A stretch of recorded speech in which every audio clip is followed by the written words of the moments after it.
The Generals of the Yang Family, Chapter 27.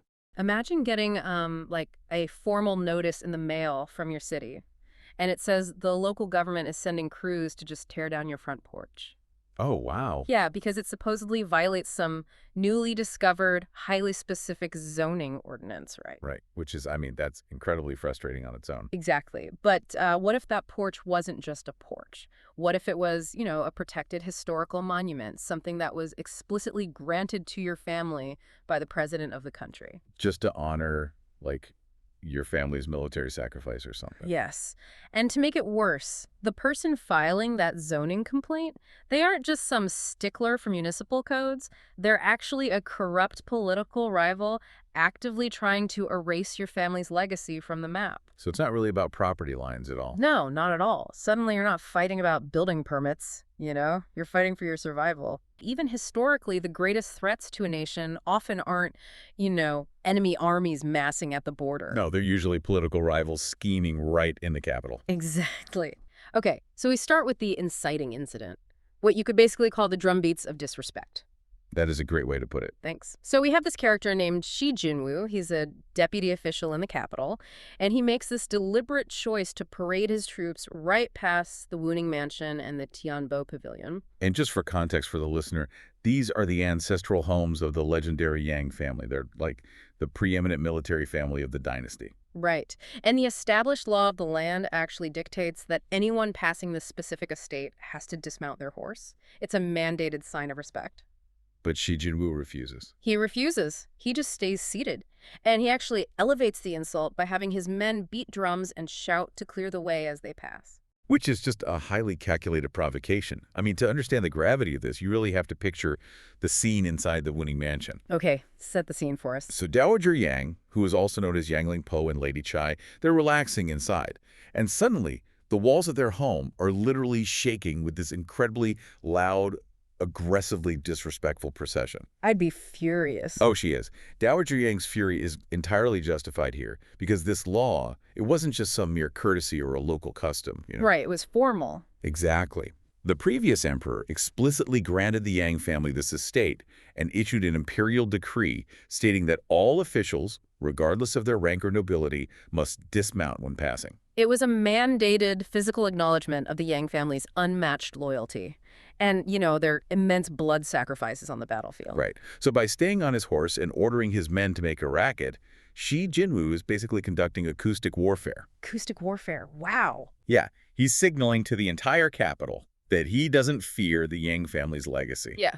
And critically, he does not respect the previous emperor's decree. So he's sort of testing the waters, right? Seeing if the current administration still protects the old guard. Exactly that. Well, I mean, just to put this in perspective for you listening, this isn't just someone blasting their car horn in a quiet neighborhood.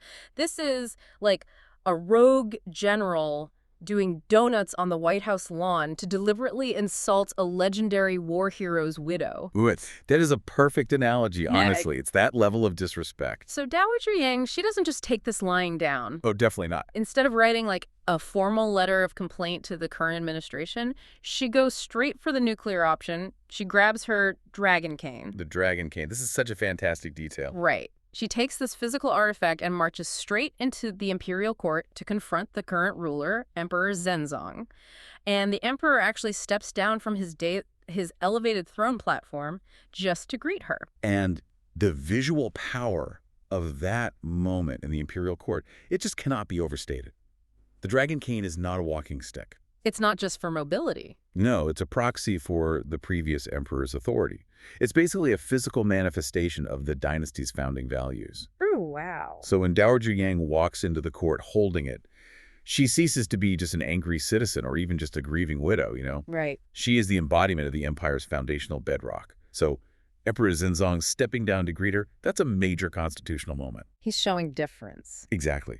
He's physically demonstrating deference to the legacy she carries in her hand, acknowledging that her family's sacrifices built the very platform he sits on. Okay, but wait, I'm stuck on something here. The emperor literally steps off his throne to honor the dowager's cane in this deeply respectful way, right? Right. And she accuses Shi Jinwoo of insulting her family and the crown. So the emperor summons Xin to explain himself. How does the emperor go from that level of profound physical respect to just letting Shi Jinwoo talk his way out of it? It's baffling, isn't it? Yeah. Why doesn't the emperor just shut Shi down immediately and have him punished? Well, because Xi Jinwu doesn't walk into the court and just admit he wants to destroy the Yang family. I mean, true. That would be political suicide. It would force the emperor to execute him. Instead, Xi relies on a really brilliant piece of political sleight of hand. The weasel defense. Exactly. He plays the role of this pragmatic, concerned public servant. He tells the emperor that he actually did dismount previously when he was carrying a decree for the Yang's sixth brother. Oh, so he establishes this baseline of false respect first. Right. And then he pivots to the building itself. He claims the Tianbo Pavilion is fundamentally a traffic hazard. A traffic hazard. I still can't get over that. He blames the urban planning of the capital. He really does. He argues that the pavilion sits right on a crucial north-south thoroughfare, and he tells the emperor that the building's location makes it highly inconvenient for government officials traveling to court. And he specifically highlights holy days and the emperor's own birthday. It's brilliant. It is. He wraps his attack in the language of municipal efficiency and flattery. Yeah, he weaponizes the physical layout of Beijing, the capital city. Yeah. Because in a bustling, highly centralized ancient metropolis, traffic flow for officials is actually a genuine logistical issue. Sure, just like any major city today. Right. So Xi uses this plausible reality to suggest tearing the pavilion down entirely. He frames the demolition not as an attack on the Yangs, but as a way to, quote, restore the court's dignity and accomplish a magnificent deed for 1,000 years. Which is just wild to me. It's like a homeowners association being taken over by your worst enemy, and they suddenly decide your house is an inch over the property line. Yeah. They aren't citing the rule book because they care about neighborhood aesthetics. The process itself is the punishment. They're using zoning regulations to execute a personal vendetta. That framing puts Emperor Xinzong in a terrible political trap, which really answers your earlier question about why he doesn't just shut Xi down. Okay, how so? Well, if the emperor defends the Yang family, he appears to be prioritizing a symbolic monument of the past over the practical, daily needs of his current administrative state. Right. But if he agrees with Xi Jinwu, he openly disrespects his predecessor's decree and the entire military class. Faced with this trap, the emperor commits a catastrophic failure of leadership. He does nothing. Right, he remains completely silent. And when the highest legal authority in the land abdicates responsibility, a vacuum opens up immediately. And in politics, vacuums are always filled by opportunists. The emperor's silence is exactly the signal another official, a man named Wang Qin, is waiting for. Oh, Wang Qin. The worst. Yeah, Wang Qin is a corrupt operator who shares Xi's goal of undermining the Yangs. He immediately steps into the silence and validates Xi's argument. He tells the emperor that the pavilion is indeed a barrier and tearing it down is just a highly practical necessity. So the emperor is essentially being tag-teamed in his own court. And his response is to just dismiss everyone, saying they'll discuss it further with the civil and military officials. He thinks he's buying time. Right. But he effectively gives these conspirators a foot in the door. Behind closed doors, Wang Qin relentlessly pressures the emperor privately. And without the public weight of the dragon canes staring him down, the emperor caves. He officially issues the decree, ordering Xi Jinwu to demolish the Tianbo Pavilion. Which just illustrates this terrifying reality about statecraft. The Yang family can defend the borders against tens of thousands of armed invaders because the rules of military engagement are clear, right? Exactly. But in the capital, they are completely unarmed against bureaucratic maneuvering. Yeah, the emperor allows sycophants to manipulate the levers of domestic power, prioritizing internal factional victories over the stability of the realm's defenders. And once that imperial decree is signed, Xi Jinwu and Wang Qin have the full, legitimate weight of the state's legal apparatus on their side. So the legal route is now entirely dead. The Yangs realize they cannot win in the emperor's court, and this forces an incredibly honorable military family to seek out back channels. Lady Chai decides to go to the 8th prince for help. And the 8th prince is a really crucial figure in the capital's ecosystem. As an imperial uncle, he operates slightly outside the normal bureaucratic hierarchy. He's got leverage. Right. He has the social and political clout to speak bluntly to the emperor without facing the immediate repercussions a standard minister might face. Lady Chai is hoping he'll use that untouchable status to just storm into the palace and demand justice. But his advice is shocking. It is purely cynical and pragmatic. He tells her that reversing a formal imperial decree is incredibly difficult because it requires the emperor to publicly admit he was manipulated, which, makes the crown look weak. Nobody wants to look weak. Exactly. So instead, the eighth prince suggests they target Shi Jinwu's personal flaws. He tells the family of the most honorable generals in the land to pay a bribe. The eighth prince recognizes that the rules of engagement have completely shifted. They're no longer operating in a system governed by honor, loyalty, or even the law. They're in the mud now. Yeah, they're operating in a marketplace of leverage and extortion. His strategy is simple. Use Xi's greed to buy time. If they can pay him off to delay the demolition crews, the eighth prince can find a private, face-saving moment to talk the emperor into quietly rescinding the order. So Dowager Yang, she swallows her pride and sends the bribe. She sends a jade belt and exactly 40 taels of gold. And just to put that into perspective for you listening, 40 taels of gold in this era is a staggering sum. Oh, yeah. It's a life-changing fortune. It's enough to purchase massive estates or even fund small armies. Right. So it arrives at Shi Jinwu's mansion, and he is thoroughly tempted. He consults his confidant, a man named Lu Jian, and Lu Jian delivers what has to be the most refined piece of corrupt bureaucratic logic in history. It really is. Lu Jian essentially explains the mechanics of the perfect bureaucratic grift. He tells Yi to take the gold, because by sending the bribe, the Yangs are implicitly admitting defeat. Which strokes Xi's ego, right? Exactly. It strokes his ego and establishes his dominance. Yeah. But then, Lu Jian advises Yi to stall the demolition slowly. If he can keep the emperor waiting while leaving the building standing, Dowager Yang will be forced to send even more gifts to ensure his continued delay. Wait, really? So he gets paid by the Yangs to do nothing while holding the emperor's decree as a perpetual threat to extract even more wealth. That's the plan. It's the ultimate extortion racket. The official gets wealthy by weaponizing his own inefficiency. It's like paying off the mob to protect your store. Yes. But this perfect, corrupt plan falls apart rapidly. It shatters, mostly because systemic corruption always cannibalizes itself. The mechanism of failure here is Wang Xin, the other corrupt official who originally helped Shi in the courtroom. Right, the co-conspirator. Right. Wang Qin discovers that Shi accepted the 40 taels of gold and the jade belt from the Yangs. And Wang Qin does not care about Shi's personal wealth. His factional goal is the destruction of the Yang family's political power. So what does he do? He goes straight to the emperor and uses the knowledge of the delay to force the emperor's hand again. Wow, so he weaponizes his own co-conspirator's greed to ensure the factional mission is accomplished. Like I said, it's like paying off the mob to protect your store, but a rival boss finds out and forces the hit anyway. That's exactly what happens. The emperor issues an urgent, immediate decree demanding the demolition begin at once. Shi Jinwu receives this direct command and is completely trapped. He can't stall anymore. Nope.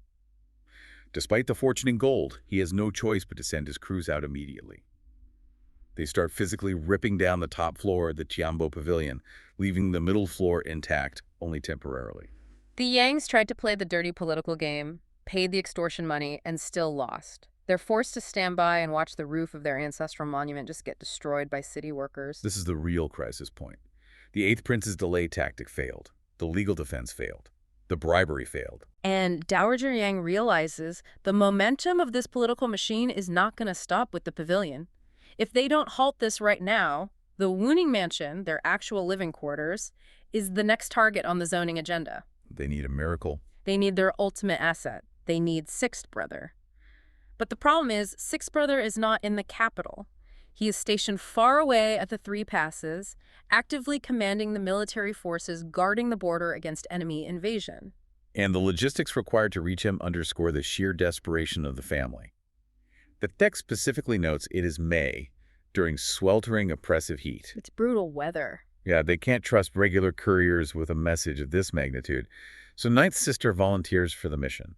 And she makes a grueling, scorching journey from the capital to the military encampment at the border in a single day. A single day. The physical toll of that ride is immense. It really reflects the high stakes of the political warfare happening back home. So she arrives at the border camp, finds Sixth Brother, and delivers the news. And think about this. While he is out in the extreme heat, risking his life and his soldiers' lives to protect the borders of the empire, The politicians back in the safety of the capital are using zoning loopholes to tear the roof off his family's home. It's sickening. Sixth brother is horrified. He cannot fathom how the imperial court allowed this to happen, but he's immediately thrust into an impossible soldier's dilemma. And this dilemma is really the emotional and thematic core of the narrative. Sixth brother is the supreme commander guarding a vital, active military border. He has not received an imperial summons to return to the capital. Which is a huge problem. A massive problem. In the military doctrine of the era, a commander leaving his post without explicit orders is not taking personal leave. It's desertion. It is a capital crime classified as treason. So if he stays at his post and does his duty, his family is politically and physically destroyed by his own government. But if he leaves to save his family, he becomes a traitor to the very crown he's sworn to protect, risking execution for himself and his entire bloodline. Exactly. To resolve this, they have to engineer a highly dangerous cover story. Ninth Sister convinces him that his massive personal influence is the only thing that can halt the demolition. Just a quick trip. Right. He only needs to leave secretly for a few days, intimidate the bureaucrats, and return before the broader chain of command realizes he was ever gone. So sixth brother calls in his most trusted deputies, Yu Sheng and Meng Liang. He informs them he has a family emergency and must go off the books. He orders them to maintain strict guard over the border in his absence. But there's a very specific instruction he leaves them that highlights the fragility of this plan. Oh, about Jiao Zhan. Yes.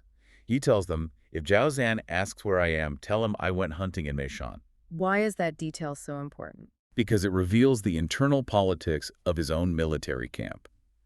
Jiao Zhan is one of his deputies, known for being fiercely loyal but incredibly hot-headed and impulsive. Oh, okay, I see where this is going. Yeah, Sixth Brother knows that if Jiao Zhan discovers the capital tiers, politicians are attacking the Yang family home while they freeze and bleed on the border, Jiao Zhan might just abandon his post and start a full military mutiny. Oh, wow. The stability of the entire border defense hangs on the flimsy lie that the commanding general just went hunting in the mountains. So under the cover of darkness, Sixth brother rides out. He leaves the fortified safety of his military camp and heads into the night toward Bianjing.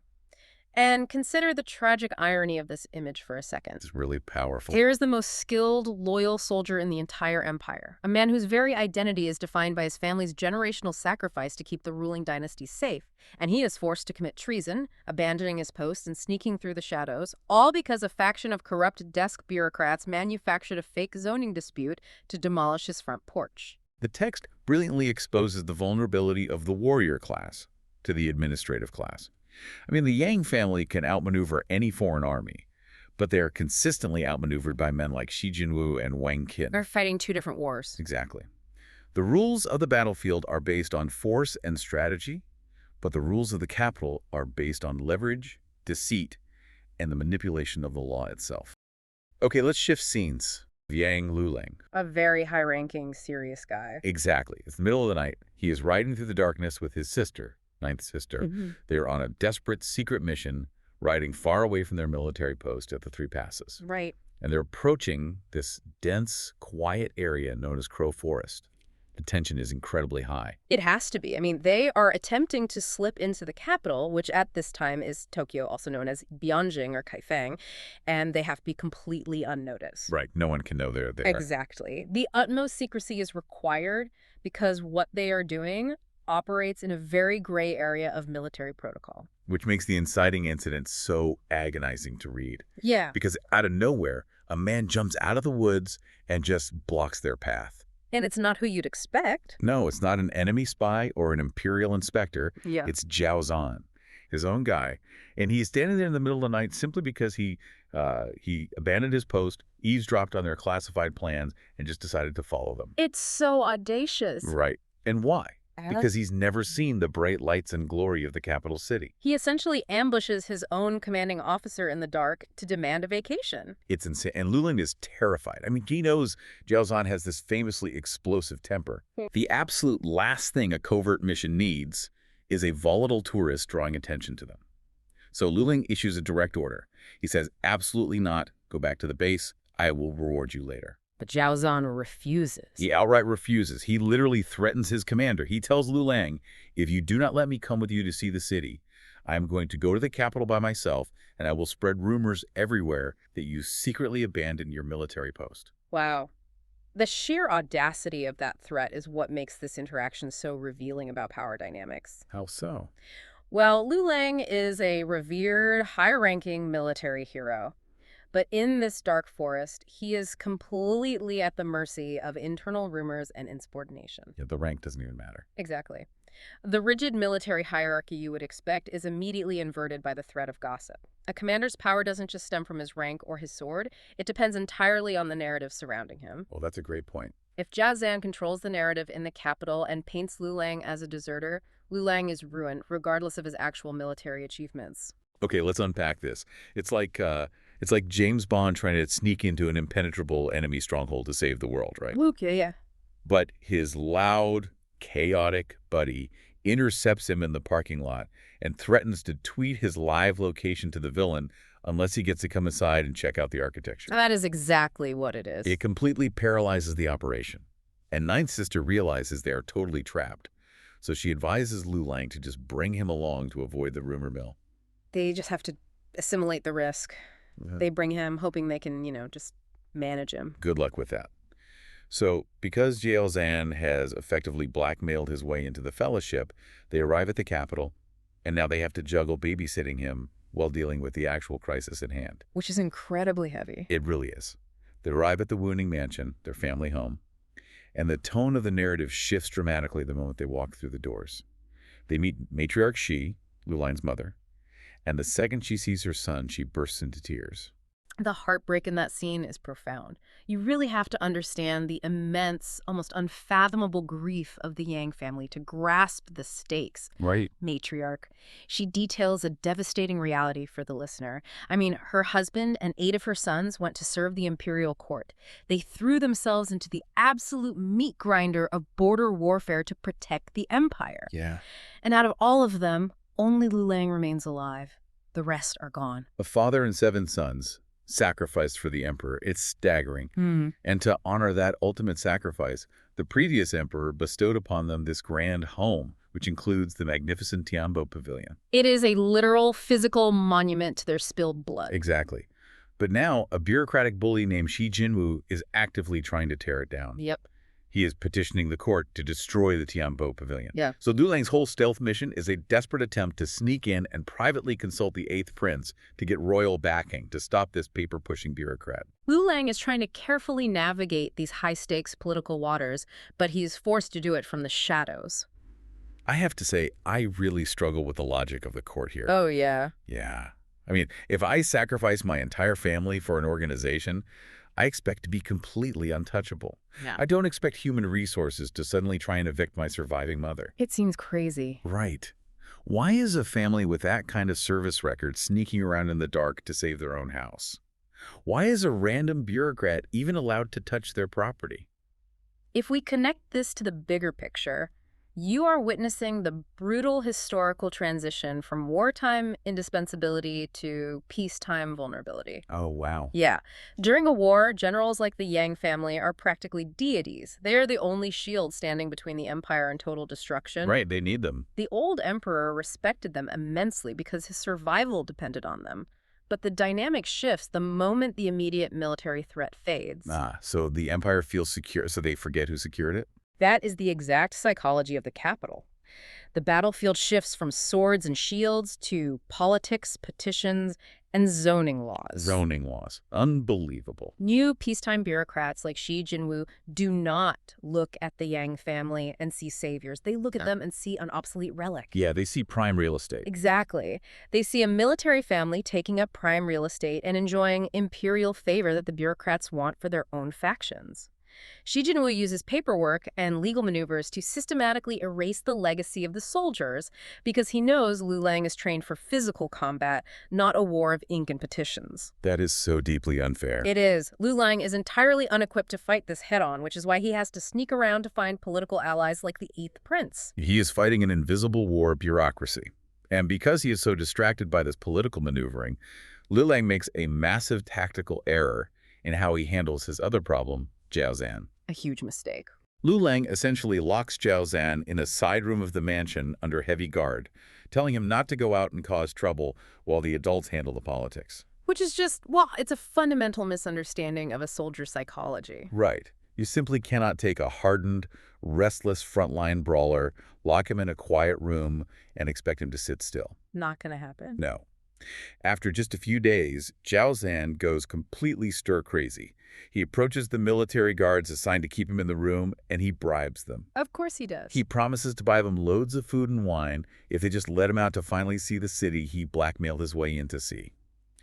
The guards are terrified of getting caught, but Jiao Zhan assures them he has a strategy to blend in. Spoiler alert, he does not. He really doesn't. They cave, sneak out the back door of the mansion, and step out into the sprawling capital city of Bianjing. The author gives us an incredible sensory description of the city at this moment through what is known as a Shijiangyu poem. I love how that poem functions. I do too. The author uses this specific classical poetic form, almost like a sweeping cinematic panning shot in a movie, showing you the sheer scale and opulence of the capital.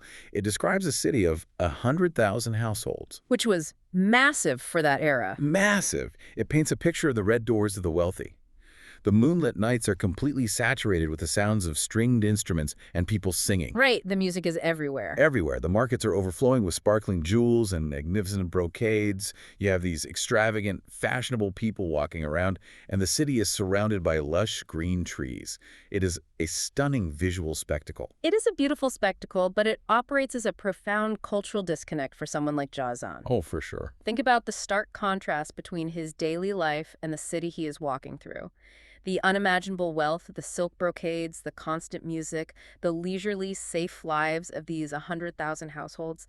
Every single ounce of that comfort exists entirely because soldiers like Jiao Zhan suffer in the austere, freezing, and incredibly dangerous border passes.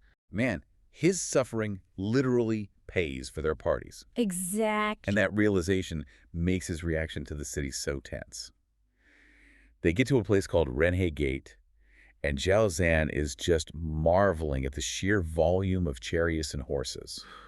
He gets so overwhelmed by it all that he forgets he's supposed to be a fugitive in hiding. He just completely blows his cover. He loudly blurts out, for everyone in the crowd to hear, that if the official, meaning Lu Lang, hadn't brought him along, he never would have seen such a magnificent sight. Which sends the guards accompanying him into an absolute panic. The city is crawling with military inspectors, whose entire job is to root out unauthorized soldiers. Right. But Jiao Zhan is entirely unbothered.